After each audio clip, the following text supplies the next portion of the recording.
Have you ever found yourself questioning why others consistently underestimate you, talk over you, or even blatantly challenge your patience and boundaries? The answer isn't a deficiency on your part. More often than not, it's because you're perceived as transparent and entirely non threatening. You reveal your hand too readily, display your concern too overtly, and prioritize being liked over commanding respect. In a world steeped in strategic maneuverings, being agreeable without eliciting a subtle sense of awe is tantamount to being ignored. This world doesn't shy away from kindness, it respects mystery. We're hardwired to be good, open friendly, easy to connect with.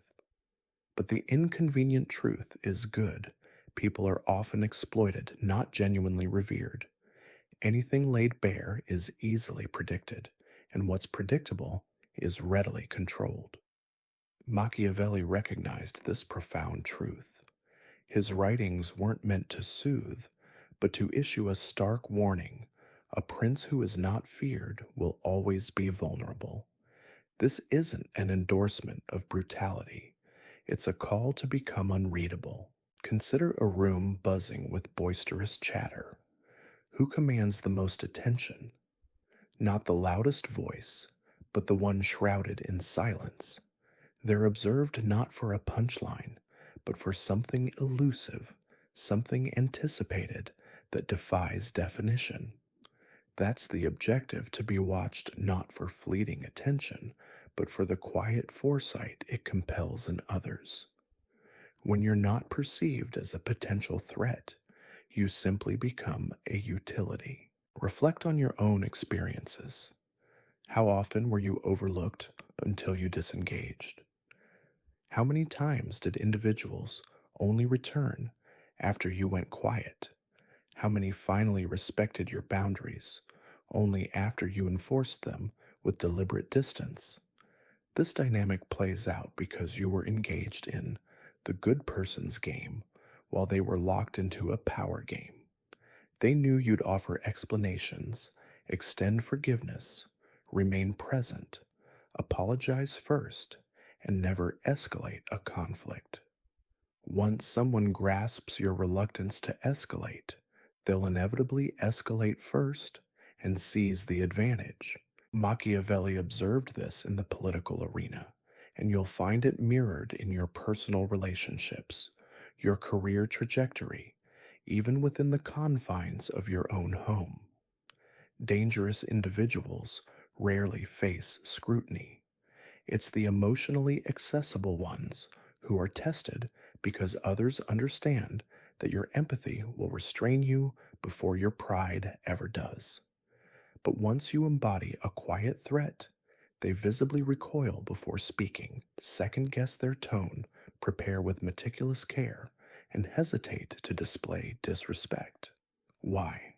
Because now you might not bark, but you just might bite. The potency of the unexpressed people expect you to react. That's their barometer for control. Can they make you flinch, compel an explanation, force a chase, elicit a softening? Every time you comply, they mark you as safe. Every time you don't, they brand you as dangerous. And dangerous doesn't imply instability, it means unreadable. Machiavelli understood that the moment people can predict your emotional responses, they will meticulously shape your future around their needs, not yours. But when they can't, they wait, they watch, they obey. You've spent a lifetime striving to be loved first. Now try cultivating a quiet fear, not through overt threats or vocal displays, but through inconsistency, strategic silence, and a steadfast refusal to bleed on command. The individual who enters with a smile is forgettable, but the one who enters with no discernible need to speak transcends into a presence, and a presence endures far longer than a mere voice. Machiavelli never drew his sword unless he had already secured victory through perception. Because in the real world, it's not about who you inherently are, but what others believe you're capable of. You don't need to be dangerous. You need to be perceived as dangerous. And how do you achieve this without uttering a single word? You meticulously control your visibility. You command your energy. You master the silence. Because in every environment, a singular rule applies. They fear what they don't comprehend, and they respect what they fear. The four pillars of enigmatic influence. 1. Never display your entire hand. The overtly vocal individuals expose everything: their ambitions, insecurities, meticulously crafted plans, and emotional triggers. They chatter, they validate, they grandstand. The more they reveal, the simpler it becomes to calculate their defeat. But Machiavelli didn't preach transparency. He championed opacity. He understood that if they could decode you, they could replace you. If they couldn't, they'd prepare for you. Therefore, speak less, react slower, shroud your intentions in a calculated mist, not to confuse, but to dictate how you are interpreted. In a world where everyone vies for attention, the one they cannot definitively categorize becomes their enduring obsession. 2. Abstain from defense and explanation. Nothing shatters the illusion of strength more rapidly than defensiveness. If someone criticizes you and you immediately offer explanations, you inadvertently validate the wound. If they label you as aloof and you jump to defend your silence, you betray a deeper concern than they anticipated. Every time you explain your behavior, you communicate one thing: you still hold emotional sway over me. Machiavelli, however, would simply meet their gaze, blankly nod, offer a subtle smile, and utter "noted." That's the genesis of a subtle threat. You absorb everything and reciprocate nothing. 3. Deliberately transmit mixed signals. A potent threat doesn't necessitate aggression, it demands unpredictability. People don't fear what they grasp, they fear what inherently contradicts itself. Machiavelli might extol an ally today and replace them tomorrow, offer a warm smile in conversation only to silence you next week, bestow kindness and then vanish without a trace. Why? Because nothing cultivates emotional instability quite like inconsistency. And emotional instability inexorably leads to psychological submission.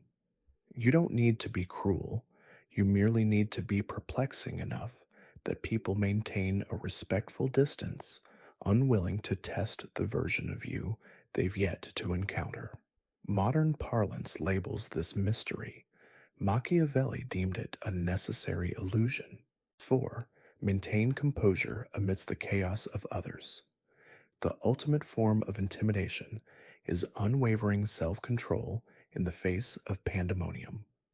When gossip spreads, remain silent. When voices rise, blink slowly. When panic sets in, speak with measured calm. When insults are hurled, offer a faint smile. This unequivocally demonstrates one truth: you cannot unsettle me.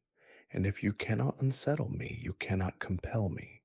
And if you cannot compel me, you should be wary of what I might choose to compel next.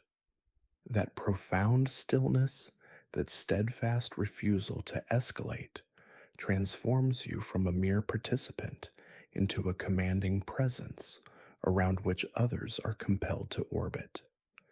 Machiavelli would rather utter a single decisive phrase at the resolution of a conflict than offer 100 defenses during it. The fewer words you require, the more inherent power each one carries. And if individuals cannot anticipate your words, they begin to adjust their conduct even before you speak. That isn't mere communication, that is command. When people hear threat, their minds often conjure images of violence. When they hear dominance, they envision brute control. But Machiavelli possessed a deeper understanding. He wasn't fixated on power through brute force. He was consumed by power through presence, because the most formidable individuals in any space are those who expend the least effort, yet command the most profound notice. It is much safer to be feared than loved if you cannot be both. Not because fear inherently breeds cruelty, but because fear compels others to respect your silence. You don't need to strike, you only need to cultivate the conviction in others that you might, and that conviction holds more weight than any argument you could ever articulate. The non threatening are invariably invited to be disrespected. The psychology of the subtle threat. Let's delve into the psychological underpinnings. When someone harbors no fear of losing you, they will readily consume your time, interject during your speech, demand more than they contribute, expect justifications, and seek favors without reciprocity. Your presence carries no discernible weight. You are perceived as safe, predictable, kind, accommodating, and in a Machiavellian framework, these are not virtues. They are vulnerabilities so eagerly awaiting exploitation. So, what does a true threat manifest as? Not a weapon, not shouting, not vengeance. A threat is uttering nothing after being disrespected, remaining imperturbable in the face of office gossip, being wholly unpredictable without ever veering into emotional displays, vanishing from a room and leaving a palpable void that people feel. That is fear, and fear is your leverage. You are not merely an individual, you are a consequence. Once people experience your detachment, your calculated withdrawal, your steadfast refusal to pursue, they begin to inextricably link your silence with a tangible shift in their world. When you cease responding, they reflect. When you communicate less, they overthink. When you fail to appear, they notice. Now your absence morphs into a mirror, not because you've meted out punishment, but because they suddenly grasp, without their validation, I no longer know how to measure myself. This is psychological warfare. Machiavelli required no armies to cultivate fear. He needed silence, distance, and pervasive uncertainty. Because when individuals cannot decipher your next move, they will either retreat or desperately attempt to regain your favor. Both outcomes serve your strategic advantage. Forge the wolf, eliminate the dog. There's a compelling reason why viral content like Kill the Dog in You, Machiavelli demands the wolf, resonates so profoundly. Everyone experiences the visceral pain of embodying the emotional dog, loyal even in betrayal, friendly even when mocked obedient, even when ignored. And everyone yearns to transition into the wolf. But what they often fail to comprehend is this: the wolf doesn't bark, it simply observes. And when it finally moves, no one is truly prepared. That is the essence of who you must become. You don't bark, you don't explain, you don't beg, you calculate, you withhold. You allow others to feel the chilling presence of your demeanor without ever raising your voice. The truly unforgettable are paradoxically often the quietest. Herein lies the irony: loud individuals are remembered in the fleeting moment. Still composed individuals are etched into memory, because after you depart a space people replay what they cannot define. Why did they say nothing? Were they testing us? What was the meaning of that silence? They cannot find closure because you never provided it. And when people cannot close a file, they endlessly revisit it. That's how genuine threats are born not from overt action, but from latent potential. You don't need to utter a single word to dominate a room. The vast majority of power isn't spoken. It's subtly signaled through posture, through an undeniable presence, through what you don't do when everyone else is clamoring to be seen. Machiavelli wouldn't issue loud commands. He would observe. He would permit others to fully expose themselves, and then without altering his vocal tone, he would make them fear the silent space between his words. Do you aspire to become a quiet force? Begin by cultivating daily habits that compel people to question your true reach. Habit 1: never be the first to react. When confronted with something offensive baiting or triggering, exercise patience. Everyone else will instinctively rush to respond, to defend, to seize the final word, but not you. You blink, you pause, you permit their frantic energy to simply bounce off your unwavering stillness. Why? Because the individual who reacts first is almost universally perceived as the less powerful. The one who waits, that's the individual whose next move holds everyone in suspense. Machiavelli would prefer that someone believe he hadn't heard them than to react before they had finished speaking. The pause is not hesitation, it is calculation. And people dread being calculated more than being openly confronted. Habit 2: speak slower, say less, depart earlier. This seemingly simple practice profoundly alters perception. Speaking slower projects an aura of control. Saying less imbues your words with enhanced value. Leaving early cultivates an air of mystery. Most individuals speak primarily to be understood, but true power doesn't seek understanding, it seeks interpretation. You want people to ponder, what did they truly mean by that? Were they concurring or issuing a subtle warning? Why did they leave just as the dynamic shifted? Machiavelli subtly discomfited people without ever raising his voice because he never lingered long enough to be fully known. And what they cannot definitively categorize, they invariably begin to fear. Habit 3: strategically withdraw to amplify presence. The most dominant individuals are not perpetually present, but when they do appear, their impact is undeniable. Why? Because they avoid overexposure.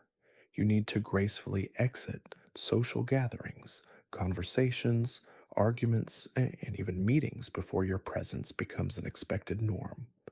The loyal dog is always there. The enigmatic wolf appears, then vanishes, and when the wolf vanishes, everyone inevitably wonders where it went. This is precisely how Machiavelli cultivated power, through scarcity. Be the one whose absence is conspicuously noticed, not the one whose continuous presence is taken for granted. Habit 4: never over-explain your actions. Explaining your rationale makes logical sense to you. You desire clarity, honesty, and comprehension. But Machiavelli understood that every single explanation is a subtraction from power. You said no, simply state no. You changed your mind, let the change stand. You walked away, remain gone. No elaborate reasoning, no emotional wrapping, no justification for your boundaries. Because the moment you begin to explain, you begin to defend. And once you start defending, you are no longer commanding, you are negotiating. And a true threat never negotiates. Habit 5: maintain unwavering emotional neutrality in social dynamics. You'll quickly discern how people relentlessly probe your emotional core. They'll utter provocative remarks to see if you'll correct them just about your silence, to elicit a response flirt prod or guilt trip, all with the aim of shattering your neutrality. Why? Because they sense that unreadable energy and it unnerves them. They try to crack it because if they fail, they are compelled to assume you possess greater strength than they do. Allow them to assume, smile, observe, withdraw. The more vehemently they strive to decipher you, the more power you accumulate. Machiavelli didn't merely act powerful, he cultivated meticulous rituals of restraint controlled movements, a daily posture that subtly whispered, "You don't know what I'm truly capable of, and you never will, but if you cross my path, you might just find out." There exists a delicate boundary between being an enigma and being utterly disregarded, between silence that commands an undeniable presence and silence that simply fades into irrelevance. Machiavelli's genius wasn't in choosing fear over respect.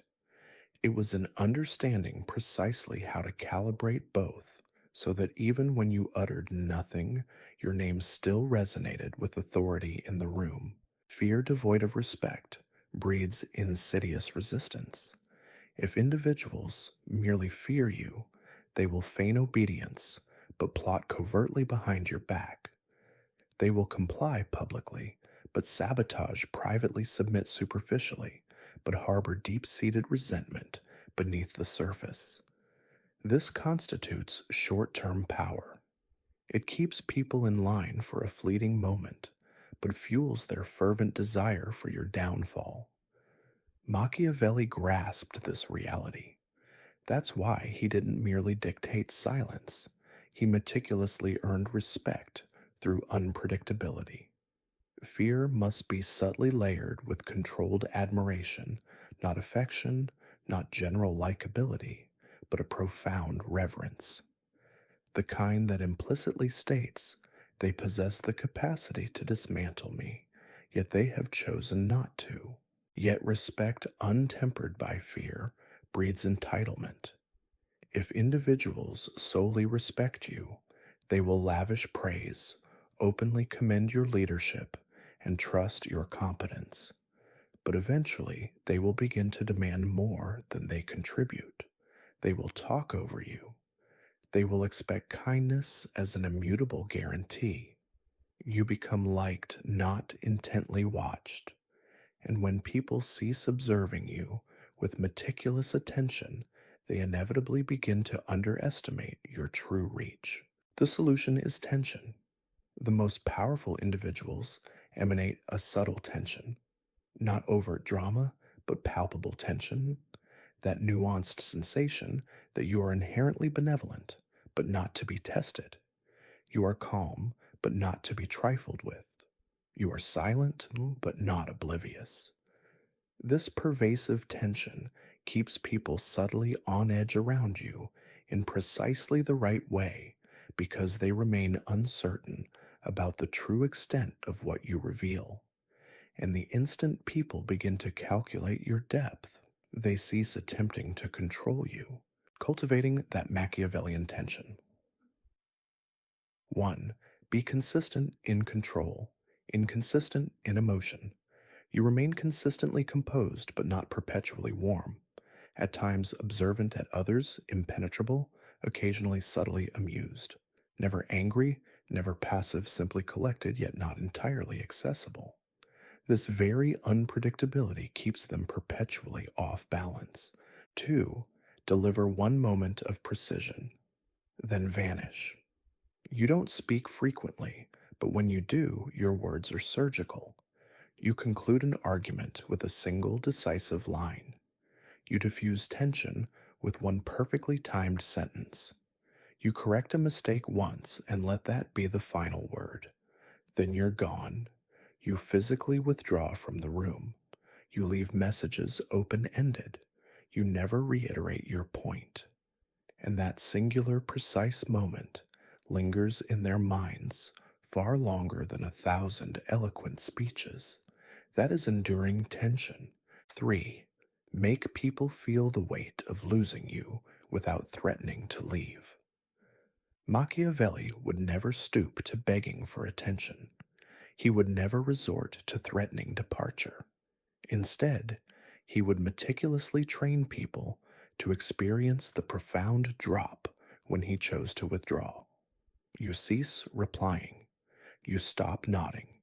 You adopt a professionally detached demeanor.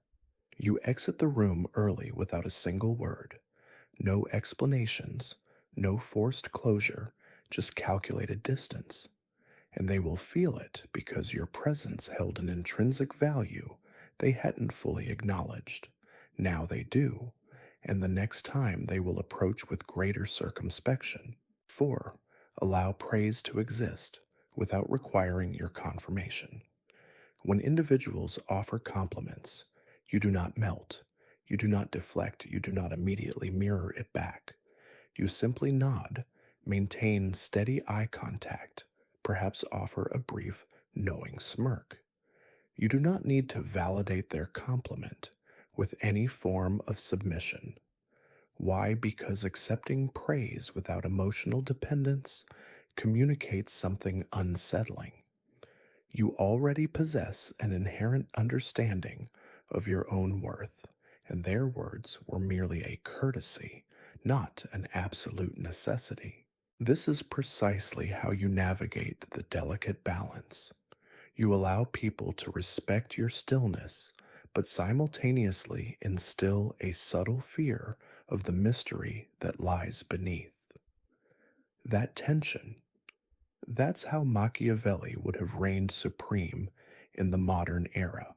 The overtly vocal individuals garner fleeting notice. The quietly composed individuals are indelibly etched into memory. Machiavelli didn't merely seek to command people in the immediate moment. He aspired to reside within their thoughts long after his physical departure from the room. Because true power isn't about fleeting dominance. It's about a presence that endures even in your absence. And the most profoundly dangerous kind of presence is the one that never deigned to explain itself. Men are quicker to forget the death of a father than the loss of their inheritance. Now ask yourself, what kind of individual must you evolve into to feel like an invaluable inheritance when you finally disappear? Let's embark on building that transformative version of you, step by meticulous step. Obsession isn't born from perpetual availability. It's cultivated through strategic distance. People don't become fixated on what they fully comprehend. They become captivated by what felt intimately close, yet never quite fully belonged to them. And that is precisely how you transcend into an unforgettable entity, by being sufficiently present to feel tangibly real, yet sufficiently distant to remain fundamentally unreachable.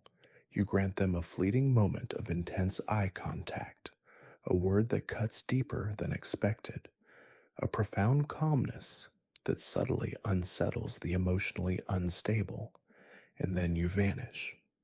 That calculated absence transforms into a psychological loop they are powerless to close.